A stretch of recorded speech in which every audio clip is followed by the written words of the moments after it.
Bonjour tout le monde, bienvenue à Radio B52. Merci de nous écouter toujours en plus grand nombre. On part ça. Une triste nouvelle a été annoncée il y a quelques jours, le décès de M. Maurice Filion, une figure connue du monde du hockey, du monde du sport ici à Québec, et je dirais au Québec, et même au Canada et à l'international. Beaucoup de choses ont été dites, avec raison d'ailleurs, sur M. Maurice Filion par plein de journalistes, plein de médias, plein de monde, et c'est normal, parce que c'était un homme qui était profondément aimé, profondément respecté par tout le monde, y compris par ceux dans le monde du hockey professionnel contre qui il jouait, contre qui il essayait, dans le fond, de gagner, que ce soit les Canadiens de Montréal ou d'autres organisations. Je pense que s'il y a quelqu'un qui faisait l'unanimité quant je dirais, à la stature de l'homme, au gentleman qu'il était, à la personne intègre qu'il était, je pense que c'est Maurice Filion.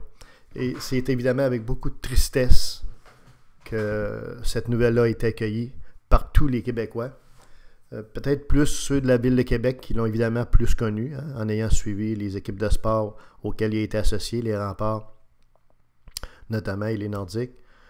Vous savez, moi, quand j'ai lu la nouvelle, puis mes collègues de B52 ici dans le crew, vous savez, quand on a accueilli la nouvelle, là, on a comme, comment dire, on a réagi très émotivement et spontanément. C'est-à-dire que, vous savez, quand j'ai lu ça, puis comme je te dis, j'ai partagé avec des gens ici, c'était un petit peu comme si notre père était mort. Tu sais, on a réagi comme si c'était quelqu'un qu'on connaissait, qui était c'est ça, un père, un oncle, quelqu'un qu'on connaissait de près, puis qui nous avait fait triper, qui nous avait permis de vivre des beaux moments dans le monde du sport. Et en quelque part, cette proximité-là de Maurice Filion, ça caractérise l'homme. Il était près du peuple. C'était un gars du peuple qui parlait comme le peuple, qui s'exprimait comme le peuple, puis qui faisait son possible avec les moyens du bord. Et il n'a pas toujours fait ce qu'il voulait, mais ce qu'il pouvait. Notamment quand il était GM des Nordiques de Québec. Donc, il travaillait des fois avec des budgets très limités. Il travaillait avec un patron, Marcel Aubu, qui était un pas reposant, qui était un gars difficile, qui était un gars imprévisible. Alors, je peux vous dire une chose, chapeau à Maurice Filion d'avoir réussi à garder le cap, à garder le bateau à flot dans des contextes quelquefois extrêmement périlleux, très, très difficiles. Ça n'a pas été mentionné, ça. On le dit, nous, à B52, c'est un élément qui est important d'avoir en tête lorsqu'on apprécie la carrière de Maurice Filion. C'est un gars qui a gardé son calme, même quand il y avait de la vague, même quand il y avait de la houle, puis même quand il y avait des murs d'eau de 100 pieds qui s'en venaient sur lui. Okay? Il se tenait debout, droite comme un chêne, et il gardait le cap tout le temps. On peut être en accord ou en désaccord avec plusieurs de ses décisions, mais il reste que c'était un homme qui était déterminé, qui était persévérant, résilient, puis qui gardait le fort. Alors, chapeau Maurice Filion pour l'œuvre dans son ensemble. Plus spécifiquement, on veut souligner ce que Maurice Filion a fait dans le monde du sport. Ce serait trop long d'énumérer l'ensemble de tout ce qu'il a pu faire, mais principalement, il y a 3 choses qu'on veut souligner. Certaines qui ont été mentionnées, d'autres pas. Maurice Filion a œuvré à Québec dans 3 équipes de sport. Premièrement, avec les Remparts de Québec, avant avec les Anges juniors, mais les Remparts de Québec au début des années 70. Ça a été mentionné à plusieurs reprises. C'est lui qui, dans le fond, qui a lancé les Remparts de Québec. Il y avait évidemment un Guy Lafleur dans son équipe. Il y avait André Savard. Il y avait une équipe exceptionnelle qui a permis de gagner la Coupe Mémorial. Mais tout ce beau monde-là était dirigé par un coach que plusieurs de ces joueurs-là, dont André Savard et Guy Lafleur, ont toujours dit que c'était le meilleur coach qu'ils avaient eu. C'était un entraîneur exceptionnel, d'une compétence exceptionnelle. C'est un gars qui s'attirait à la fois le respect, à la fois la discipline dans son équipe, mais également de l'émotion et un désir de vaincre. Tout ça combiné ensemble, ça a fait en sorte qu'en 1971 ou 1972, je ne sais pas trop, évidemment, on n'était pas très très vieux ici à 52, mais ils ont gagné à la Coupe Mémorial, les Remparts. Puis ça a été dans des circonstances assez houleuses, nous dit-on. Okay? Ils jouaient contre un club de l'Ontario, puis écoutez, il y avait la police montée, puis la police de la ville de Sainte-Catherine qui était là. Bref, ça brassait parce que les Remparts, à l'époque, il y avait un ingrédient que Philippe Boucher, ici, des Remparts contemporains, ne comprend pas, il ne comprendra jamais, parce qu'il est bouché des 2 oreilles puis de tout partout. il y avait de la robustesse en plus d'avoir du talent. C'est qu'au-delà des joueurs de talent comme Lafleur et Savard, il y avait des joueurs robustes qui jouaient pour les Remparts, qui faisaient en sorte que le club était respecté, puis il n'y a personne qui le mangeait à laine sur le dos. Fait qu'avec tout ça ensemble, ils ont gagné la Coupe Memorial. Ce qui n'arrivera jamais à Philippe Boucher avec ses clubs de petits patineurs de 5 pieds 2, 122 livres. OK? Et sans robustesse, sans mise en échec. Revenons donc à Maurice Filion. C'était un entraîneur vraiment respecté, compétent. Et c'était un gars en arrière du banc qui avait de l'émotion. Et ça, les gens de Québec ont toujours aimé ça. Je pense que les gens de Montréal également aiment ça, ceux qui nous écoutent. C'était un gars qui pétait pas une coche tout le temps, comprenons-nous, là. Mais quand il jugeait que c'était injuste, que l'arbitrage n'avait pas d'allure ou qu'il se passait quelque chose sur la glace n'avait pas d'allure, ben il montait sur le banc puis il levait le ton. Puis je peux vous dire une chose, les arbitres, je ne vous dis pas qu'ils faisaient tout ce qu'ils voulaient, là, pas du tout, les arbitres sont indépendants, mais ils le respectaient puis ils l'écoutaient puis ils le craignaient un peu. Fait en quelque part, c'était un outil, ça, dans l'arsenal des Remparts de l'époque. Je peux vous dire une chose, quand les Remparts débarquaient dans toutes les villes, la Q, la Ligue de hockey junior majeure du Québec, il y avait beaucoup de monde qui allait y voir. Il y avait beaucoup de monde qui allait voir quasiment plus les Remparts que le club local, parce que c'était un club vraiment exceptionnel. Et ça, c'est sous la direction de Maurice Filion. Alors, chapeau Maurice Filion pour ce que tu as fait avec les Remparts de Québec, avec quelques éditions qui étaient talentueuses, mais qui avaient surtout un coach, un entraîneur-chef de grande compétence, de grande qualité, qui a permis à tous ces joueurs-là de se développer et d'aller même au-delà de leurs compétences et de gagner un championnat canadien qui est la Coupe Memorial. Bravo. Ensuite, Maurice Filion est passé avec du junior au Nordique de Québec. Il est passé au Nordique de Québec qui était dans l'Association mondiale. Vous savez, pour ceux qui se souviennent un petit peu de ce circuit-là, c'est un circuit qui a œuvré, un circuit professionnel, dans le fond, qui a œuvré quelques années. Et Maurice Filion a donné de la crédibilité non seulement au Nordique de Québec, mais au circuit.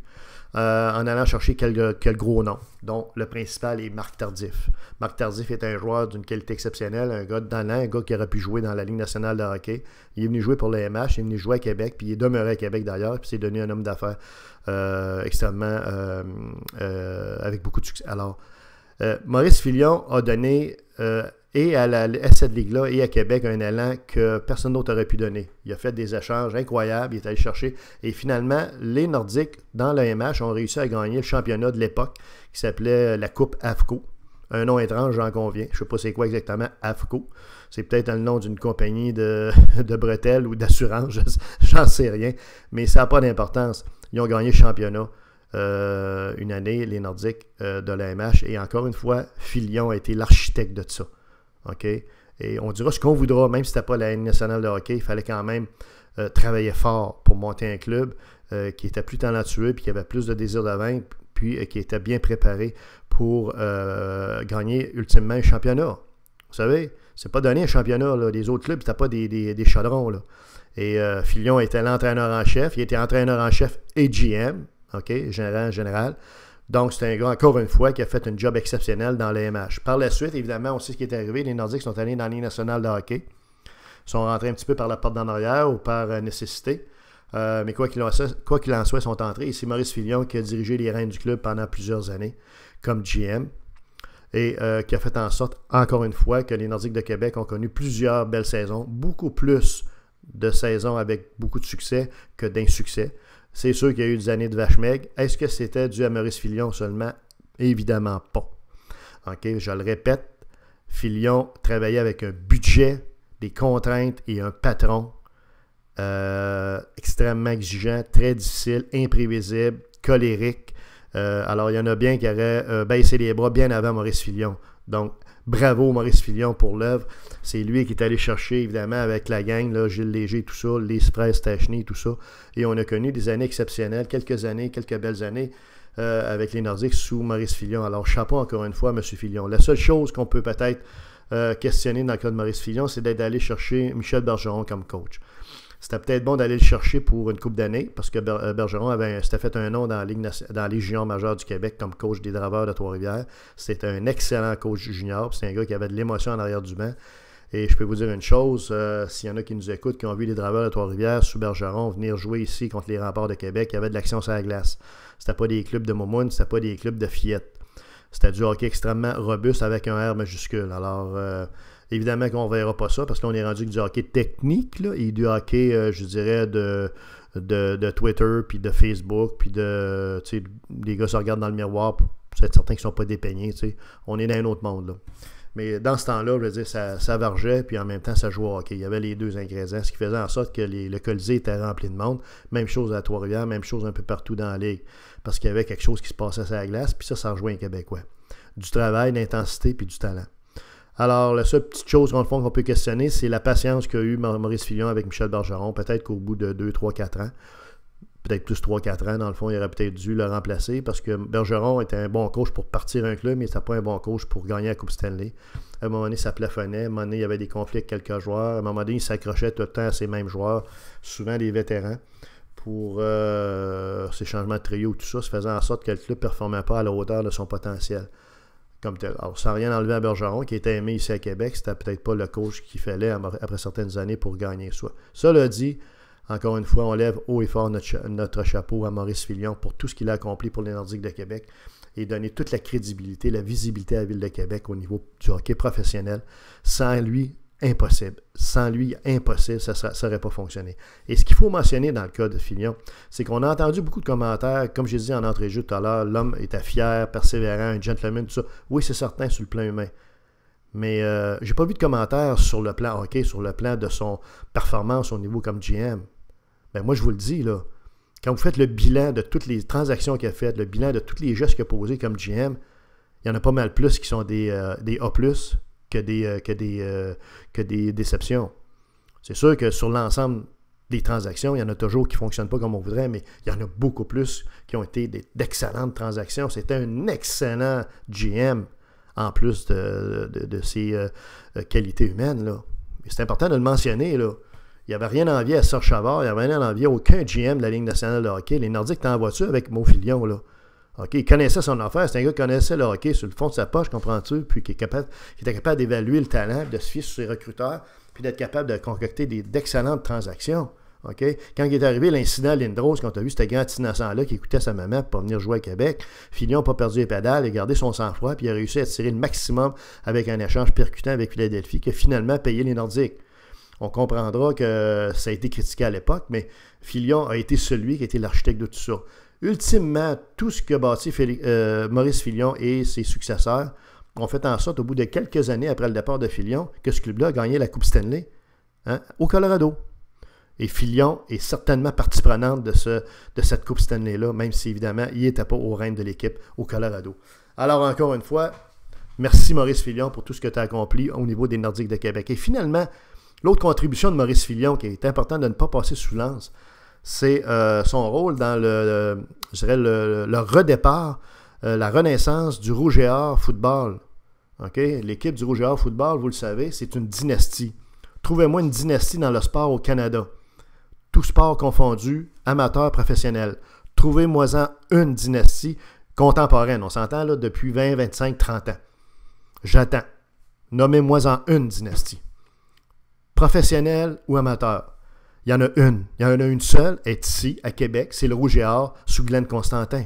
On est rendu, je pense, à 8 ou 9 Coupes Vanier, championnats canadiens, des championnats de division, évidemment, au niveau du Québec, puis etc. Bref, et Maurice Filion a été celui, avec quelques autres personnes, qui s'est joint à un groupe de dirigeants qui ont mis en place les conditions pour que pour que le Rouge et Or renaisse sur des bases solides. Sur des bases extrêmement solides, tant sur le plan de l'organisation que sur le plan financier, etc. Et ce rôle-là est un peu plus obscur de Maurice Filion parce que c'était pas dans le domaine du hockey, mais c'est pas ses connaissances de hockey qu'on a cherché, c'est ses connaissances d'administrateur de sport. Et Filion a apporté énormément de crédibilité. Et surtout, soulignons-le, c'est lui qui est allé chercher Jacques Tanguay. Jacques Tanguay qui est aujourd'hui le président du Rouge et Or Football. Alors, s'il y a un move qui a été payant pour le Rouge et Or Football, c'est bien l'arrivée de Jacques Tanguay comme dirigeant. Et ça, c'est grâce à Maurice Filion qui a vu en Jacques Tanguay le leader que ça prenait, pas juste sur le plan financier, mais sur le plan du leadership, OK, pur, et du management de l'équipe. Et ça, c'est Maurice Filion qui a eu le flair, qui a eu l'idée d'aller chercher, de solliciter, puis de convaincre Jacques Tanguay d'embarquer dans la galère du Rouge et Or Football. Alors, encore une fois, Maurice Filion a apporté énormément à la Ville de Québec. On est aujourd'hui face à une dynastie, je le répète, un club dont l'excellence est reconnue à travers le Canada et même reconnue aux États-Unis. Il y a des clubs américains, la NFL, qui ont dit à des joueurs du Rouge et Or, qui ont dit au coach du Rouge et Or, oubliez jamais qu'on vous surveille du coin de l'œil. On le sait que votre programme est bien monté. On le sait que votre programme est un programme d'excellence au Canada. OK? Fait que dites-vous que tous ceux qui jouent pour le Rouge et Or football sont susceptibles d'être approchés par un club de la NFL. C'est quand même pas rien, ça. Fait qu'à l'origine, il faut voir c'est qui les bâtisseurs du Rouge et Or football actuel. Et parmi ces bâtisseurs-là, un qui a joué un rôle majeur, c'est Maurice Filion. C'est un gars qui demeurait à Charlebourg, c'est un gars qui demeurait à Québec, c'est un gars qui adorait Québec, qui adorait le sport, c'est un gars qui adorait également ses compétiteurs, les gens de Montréal, du Canadien de Montréal et tout ça, qui étaient aimés, respectés de tout le monde. C'est une grosse perte pour le monde du sport quand il s'est été retiré, et c'est une grosse perte aujourd'hui suite à son décès. Et c'est vraiment avec une grande tristesse, qu'on souhaite nos condoléances, nos sympathies à la famille de M. Maurice Filion. On souhaite que également M. Maurice Filion soit honoré en termes de mémoire. Il y a certainement moyen de pérenniser son nom, soit avec au moins un nom de rue ou quelque chose, un parc, parce que c'est quelqu'un qui a été déterminant dans le monde du sport au-delà de tous les autres acteurs qu'il y a pu y avoir. Et ce qu'il faut voir également, c'est que M. Filion, était un gars simple. C'était pas quelqu'un qui cherchait les Kodak, qui cherchait les caméras et tout ça. C'était un gars qui était capable d'être en retrait quand c'était le temps. Même si c'est lui qui avait été l'architecte d'un succès, il se mettait en back-end. Alors, trouvez-moi des hommes de sport avec cette dimension-là, avec cette stature-là aujourd'hui. Ils sont très, très rares. C'est une espèce en voie de disparition. Il y en a encore, bien sûr, mais Maurice Filion est définitivement quelqu'un qui a un statut spécial. C'est pour ça qu'on invite tout le monde à venir à Québec. Les gens de Montréal même, les gens du sport, les gens qui aiment le hockey. Oublions nos partisaneries, puis venez simplement souligner à la famille de M. Filion, ici à Québec, sur le boulevard Henri Bourassa, au salon funéraire Silvio Marceau. Venez souligner, dans le fond, à la famille de M. Filion, combien vous l'aviez apprécié, combien c'était un homme aimé, apprécié, respecté, d'une compétence absolument exceptionnelle, qui a fait pour la Ville de Québec et pour le sport plus que n'importe qui. Alors, merci Maurice et repose en paix. C'était Radio B52.